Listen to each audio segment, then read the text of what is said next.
Comment Dieu nous donne-t-il ce dont nous avons besoin pour affermir et faire grandir notre foi ?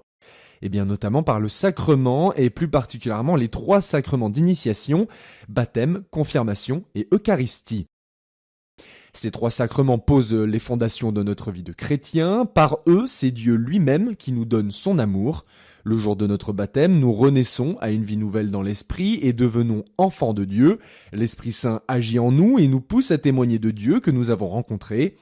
Lors de la confirmation maintenant, Dieu achève et confirme donc le don reçu au baptême. Il nous envoie de nouveau l'Esprit Saint pour que nous puissions témoigner d'une foi qui donne sens à notre vie. Il nous appelle donc à être chrétiens dans le monde d'aujourd'hui. Par le sacrement de l'Eucharistie, la participation à la messe, Dieu nous invite à nous nourrir, nous ressourcer et à prendre des forces. Les sacrements se vivent dans et pour la foi, ce qui explique qu'ils ne peuvent être célébrés sans dire « je crois en Dieu ». La profession de foi qui n'est pas un sacrement aide cependant à poursuivre notre vie chrétienne. Nous fondons alors notre vie sur Dieu en lui confiant la direction de notre vie.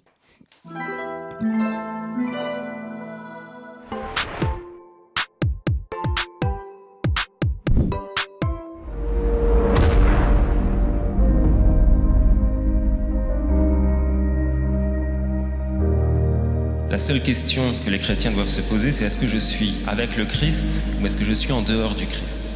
Dans presque chacune des guérisons qu'il opère, Jésus touche les gens. Les chrétiens doivent tout toucher, tout rencontrer, tout parcourir, sans avoir peur de rien.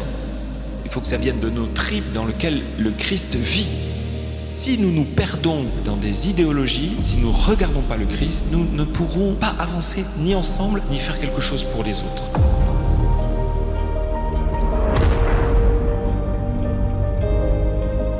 La société dans laquelle on est a besoin qu'on lui annonce cette bonne parole de Dieu et le monde a aussi besoin qu'on la vive. En n'hésitant pas à témoigner soi-même de ce que l'on vit et de ce que l'on porte, en parlant de soi et de l'espérance qui habite. Beaucoup de gens aujourd'hui qui sont d'accord pour dire qu'ils ont besoin d'être sauvés, mais ce qu'on leur propose, c'est de se sauver eux-mêmes. Là, le christianisme fait entendre une autre petite musique. Elle dit aux gens, vous avez besoin d'être sauvés, mais ça ne sera pas par vos propres forces. L'enjeu majeur de nos œuvres sociales, humanitaires, spirituelles, c'est vraiment que cette miséricorde, dont nous sommes nous-mêmes les bénéficiaires, sinon rien n'aurait de sens, soit vraiment partagée.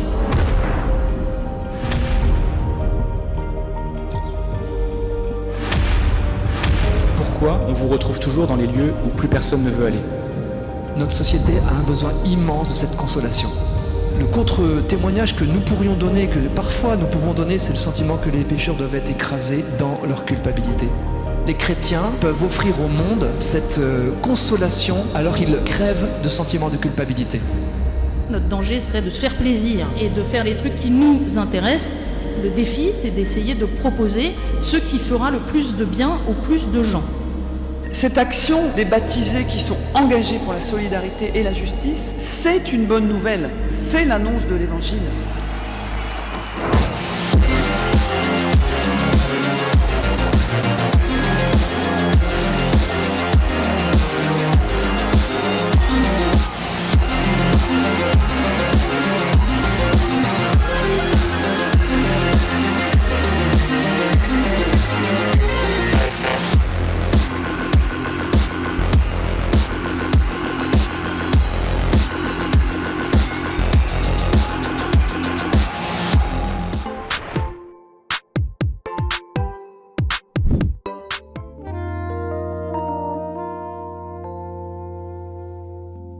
Reste avec nous, ô Seigneur,